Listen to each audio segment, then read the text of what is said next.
Welcome to Autism ADHD TV. It is the place to be for parents and professionals. I'm your host, Holly Blanc Moses, the mom psychologist who gets it. We dive into all kinds of important information like behavior, social skills, and learning. All right, let's get started. Everyone, Maria Davis-Pierre, LMHC, founder and CEO of Autism in Blanc Incorporated, is joining us today. I have been following her for a while and absolutely love what she has done to support the community. She is located in West Palm Beach, Florida, and her organization aims to bring awareness to autism and reduce the stigma associated with the diagnosis in the Black community. She is, again, a licensed mental health therapist, but she's also a coach, a speaker, an advocate, and an author who primarily provides support through education and advocacy training. She's also a mother of a daughter on the spectrum. Mm-hmm. You're a busy woman. Yes. Just a little bit. Just a little bit. And I also have twins as well. So oh my goodness. I did not even know that. Yes. Okay. And the mother of twins as well. That's amazing. Now, we're going to talk about something pretty important today. And I'm glad that we are really shining a light on this area. And before that, as both moms of children on the spectrum and both therapists, right? Mm-hmm. I am really interested in your personal journey with your daughter. Do you mind sharing that with us? Sure, of course. So I was a therapist prior to even getting pregnant with my oldest, who is autistic. So I was working still within the Black community, but I was working with what, as you know, they deem at-risk youth. So I was working with at-risk youth, particularly Black girls. And that was my focus. And then got pregnant with my daughter. And around 6 months, I started to notice characteristics of autism. And my husband, who is a physician, he's an internist, I went to him and I said, I think Malia is autistic. And he said, diagnose your clients, but not my child. Right. Stay in your lane. Yep, I said, okay.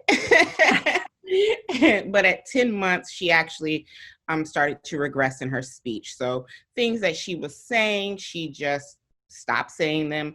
And when I would get her to try to repeat it, it was as she couldn't do it. I also thought she might have been deaf at that point because loud noises would occur and her reaction time would be so slow. But after getting a hearing test and knowing she wasn't, then it was like, okay, you know, this is characteristics of autism. So we went to her pediatrician to start the process of getting her a medical diagnosis. And it proved to be extremely difficult, especially for someone who is a licensed therapist and whose husband is a physician, both educated in the field and knowing. Our process was very slow and very hard. The pediatrician didn't want to take the step of going to a diagnosis. She felt she was too young, felt because she was a preemie that we should wait. We all know how early intervention matters, and, you know, starting early with services can vastly change the trajectory of your child. So I told her, you know, I'm not here for you to give the diagnosis. At this point, I just need to know who I need to go to. Because while I am a therapist, my niche at that time wasn't autism. So there were still things that I wasn't even aware of. So she sent me to Early Steps, which is the program before Child Find. So before 3 is Early Steps, after 3 is Child Find.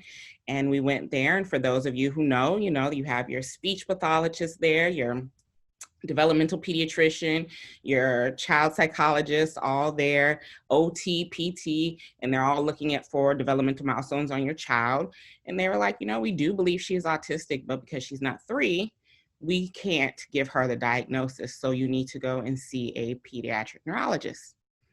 And you know that they are like finding a needle in a haystack. That's true, unfortunately. Yeah, so we find one. go there, and he has us do these extensive DNA tests that are also extremely expensive, and our insurance didn't cover them. So we were paying thousands out of pocket for these tests. And because she was so young, she actually had to be put under to get these imaging, these brain scans, and all of these tests done. And we get the test back, and he's like, I do believe she's autistic, but I also want to wait 1.5 years. And at this point, I'm just like, no, it's not going to happen. At this point, I'm frustrated. I'm like, no. So I told him, okay, I'm going to sit in your office every day, from the time you open to the time you close, until you give me my paperwork for my child with her diagnosis. I will greet you in the morning. We'll have coffee. I'm just going to sit here. And I sat there for a week. And because at first he didn't take me seriously. I sat there for a week, and then at the end of that week, he handed me the paperwork, and he was like, please leave. And I said, gladly. So I had my paperwork, and I was like, yay, we had the paperwork. It's going to be easy street now. And it was not. Because then we had to deal with service providers coming into our home and not being culturally responsive. They did not take our culture into consideration when trying to do their interventions. As you know, what we learned in school, people are just trying to apply textbook stuff to a family that is rich in culture, and things like that matter when you're trying to do interventions. And I saw that this was a norm. So I started Autism in Black to support Black parents who have an autistic child, because it's so different for us. And what we experience is very different. And when we go online and we look up services, a lot of times these organizations don't have people that look like me on their website. So it makes you feel as if you don't belong. So I wanted to start an organization for parents that look like me, who knew I knew what they were dealing with. Right. And so, not only your personal journey as a Black woman, but then going through this experience as a parent, and Yes. what does that look like? Yeah. And that, of course, this journey isn't easy for anyone, but it sounds like yours was even more complicated. Yes. Because I think, one, having the education that we do as a person who, again, is a licensed therapist whose husband is a physician, and you go and talk to colleagues and tell them your concerns, I think had we been white, they would have listened more and been like, okay, let's do something with this, rather than not take our expertise into consideration when we're talking about our child. That makes sense, because in my experience, you don't have, not that it's not a good idea to dot your I's and cross your T's and find out, is there something we're missing? But usually families don't have to get brain scans in order to have a diagnosis for their child. Yeah, that's very rare in my experience. It was the neurologist, all of his testing and the DNA testing that he was doing, were for things that we would have known by her age if she had these particular diagnoses. So it was just seeming like, and then for you all to agree, but just not give the diagnosis and say, let's see if she grows out of it, or wait another 1.5 years and see if something changes. It's, like you're at this point, you're holding up services for her. Right. And like you said, early intervention is absolutely key. And you really push through tremendous barriers. Like you said, most parents don't have to sit in that waiting room for a week from when they open to they close. I've never even heard of that before. Yeah. And I don't even know what compelled me to do that, but I think it was. Apparently it worked, but it did. But at that point, totally I was necessary for you to have to do that. It is. At that point, I was just frustrated. I was frustrated as a professional, and I was frustrated as a parent who was just trying to make sure my child was going to get the services that she needed.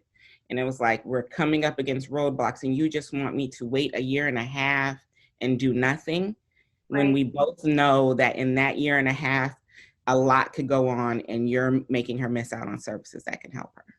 Oh my goodness. So you got the diagnosis finally, and then trying to get services after that. Yes, and it was the cultural responsiveness of the services that didn't work. So coming into our home and trying to just apply interventions without thinking, what is the cultural background of this family and how do these interventions fit within this family? And then when they don't work, saying that, oh, the family is just resistant, not knowing that there's a culture behind why these interventions aren't working, or you're looking at it through a lens that sees, cultural traditions or things that we're doing in our home as issues, as things to mark her off with. I was listening to a colleague speak on an experience she had with a evaluator where her son was repeating song lyrics. And that is something that, in the Black community, you hear something triggers your mind. You're like, oh, this is a song lyric, and you'll just start talking in song lyric. Me and my family, we talk in song lyric. We talk in movie movie quotes as well. And they were dinging her son as having what did she call it? Deviant language because of him repeating quotes. Not thinking that this was a cultural thing. Right. And these are the type of things that I'm speaking about when I'm saying evaluators and professionals don't take culture into consideration. Well, I'm glad you're bringing that up. And I'm so thankful, and I can see why you've seen that gap and why you're stepping in that gap to how can we educate people? Because as a licensed therapist, it's in our ethics. Right? It's in there. And then also, we have in our ethics, which is great, but we only have this small, and this goes for training programs all over the place. I would say the majority of them don't highlight this as much as they need to. And it's sort of one of those things, those check boxes that you go down, in your training in graduate school, but it really doesn't have as much weight as it needs to have. And like you said perfectly, if you have your own experience that you're bringing to the table, but you're not culturally aware and you're not keeping the communication open with the family, you wouldn't know that you were doing anything, that you shouldn't be doing. Exactly. And you would assume, like you said, oh, maybe the parent isn't consistently implementing this, and that's why we're not seeing progress. But really, there's so much more than that. So what would since you are a professional, what advice would you give to a provider? Yes, you had a class in school once a long time ago, or not so long ago, but probably not even a whole class. Yeah. And then on top of that, how do you keep on with your education? How do you get information from the community? How do you communicate with the families? And really asking those questions up front. What do you need? What does this look like for you? Does this work within your family? So what advice do you have for those professionals who want to get better and more understanding and want to support families in a better way? Well, like you said, we only take one class usually in our training, and usually that class is not even in depth enough to really cover, culturally responsiveness, as I like to call it, because I don't believe anybody can be competent in culture. I'm a Black woman, and I will never be competent in all things Black women because we're not monolithic and we're different.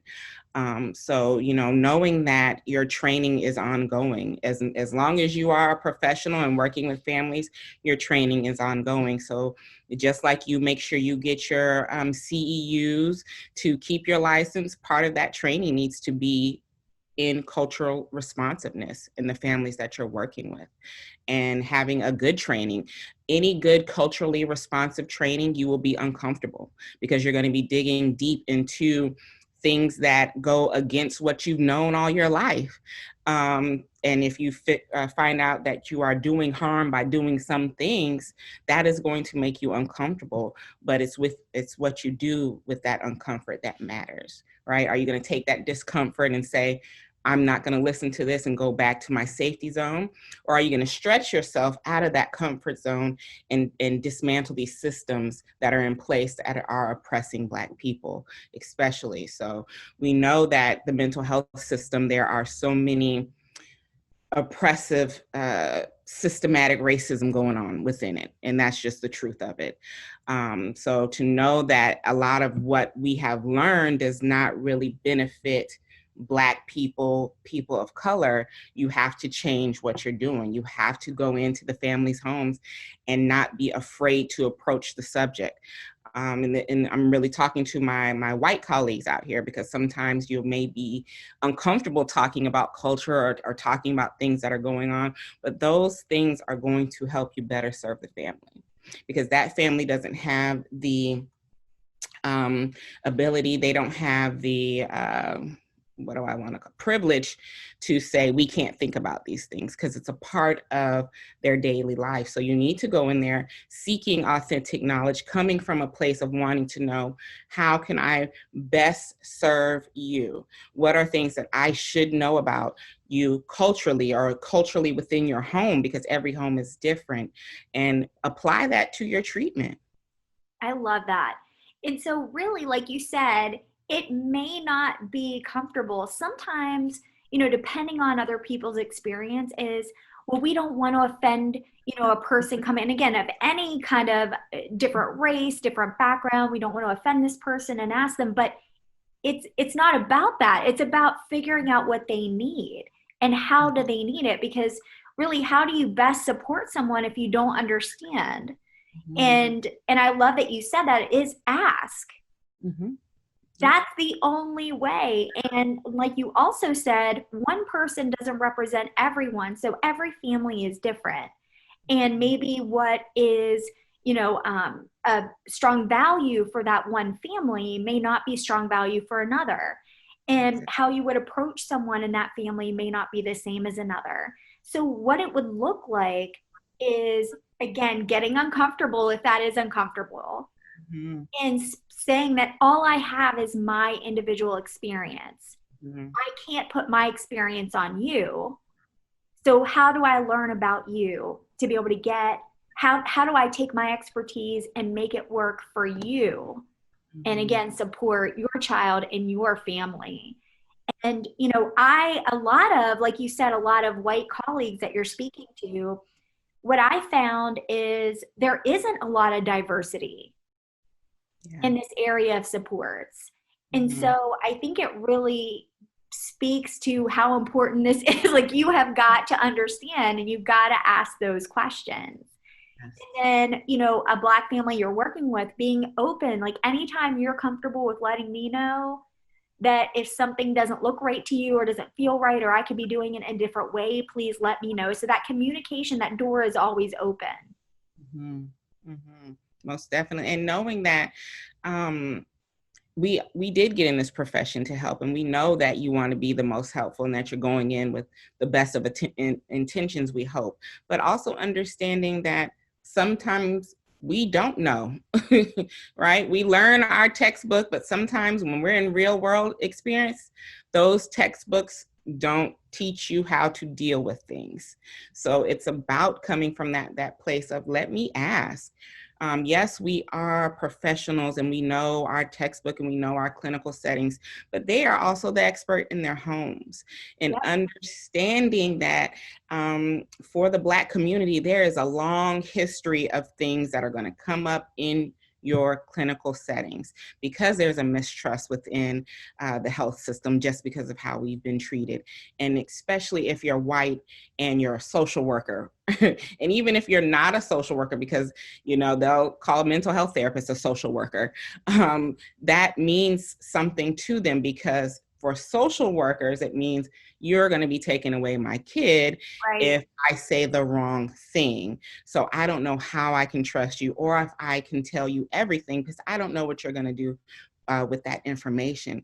So knowing that there is so many layers to having you in their home and what that means for them. So there's a lot going on with them. There's stuff going on with you. So it comes to letting that guard down and saying, hey, I'm just here to help, and I need to know how to best help you.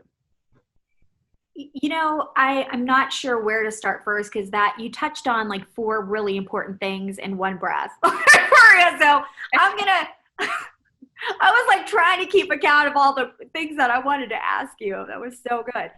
So when you're thinking about, first you talked about the textbook and what you learned in school. And I love that you brought that up, because I don't know about you, but I knew everything a long time ago when I knew nothing, right? So I think especially for those who are sort of new to this field and they've done everything, well, they really haven't, but I was there too, and you were there too. And so Yes. keeping that open mind, keeping that curiosity, keeping that idea that I always want to be learning, right? That's so, so important. And also, like you said, the next very important thing you said was understanding that the parents know, yes, you have that license, and yes, you have that training, and that's amazing of what you're bringing to the table.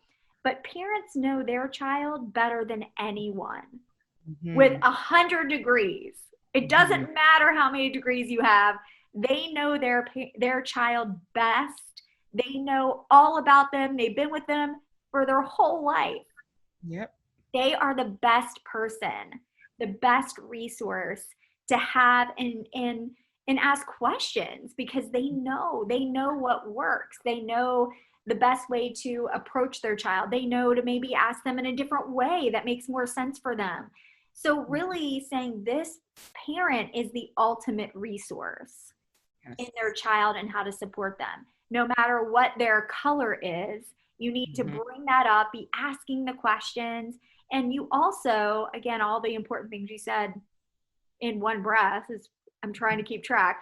The third thing is understanding that when you're getting information, it's coming from, that person may have had experience or cultural experience that not trusting those professionals. Because again, why would you? Yeah. Why would you trust someone who you haven't had a great record trusting before? Of course you would be concerned. Of course you would maybe hold back. I mean, that just makes sense. So, you know, asking those questions, but again, I think keeping that door open and reminding, like, please tell me, you know your child best. I'm here to learn from you. I think that type of approach could really bring a lot of communication and collaboration. Most definitely.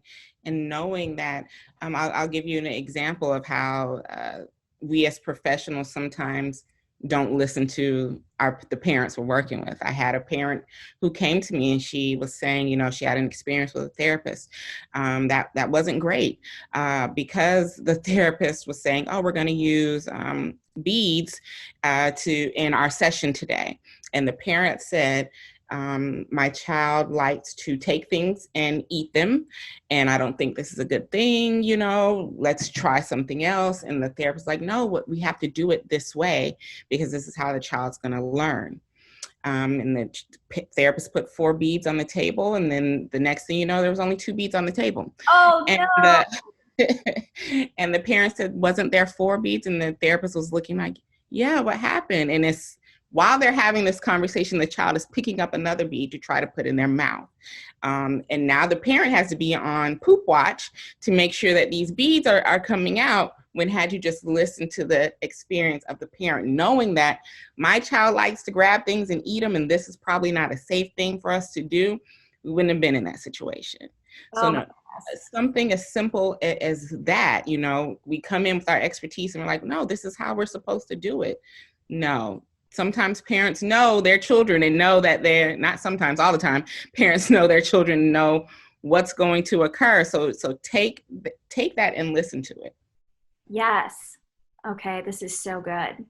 So we've talked about so many different important topics already. So to summarize, what would you say, in your opinion, as a therapist, as a Black woman, as a mom of a child on the spectrum, what would you say that you want both other professionals to know? We'll go professionals first, and then we're going to talk about parents. So your perspective, your advice to professionals. So my advice to professionals is that, one, we don't know everything. We do have to come from a place of learning at times, especially when culture comes into play. And to listen, to seek that authentic knowledge. And in the, when we get niche down and talk about autism, we miss out a lot about autism in school. I know, as a licensed mental health therapist and who went through a master's in mental health and a PhD and almost done in family therapy, we didn't have a class that sat down and said, autism and this and this and this and this. We didn't have that. Everything that I've learned, I've had to go and learn on my own accord. So sometimes we do have to go above and beyond what we learned in school to be able to better help families. So, sometimes we're like, I'm just going to take my clinical knowledge that I learned in school and be okay with that. No, sometimes we have to extend beyond that to be able to know what we're working with. So keep that in mind, that you're going to constantly be investing in yourselves to be able to help the families that you're working with. Oh, I love that. And I'm glad that you brought that up too, because when you serve autistic children, you really have to understand that population. And I would recommend, before working with anyone, having significant training. And again, continuing your education, because that's incredibly important. So what would you say to those parents who are listening? Know that you are an expert. Even if you're not a clinical expert, a healthcare professional, you are the expert in your child. And, that comes with advocating and advocating hard for our children, because sometimes these experts don't want to listen to us. So knowing that, okay, it's okay for me to fire people on my team and to get somebody who is going to be a team player.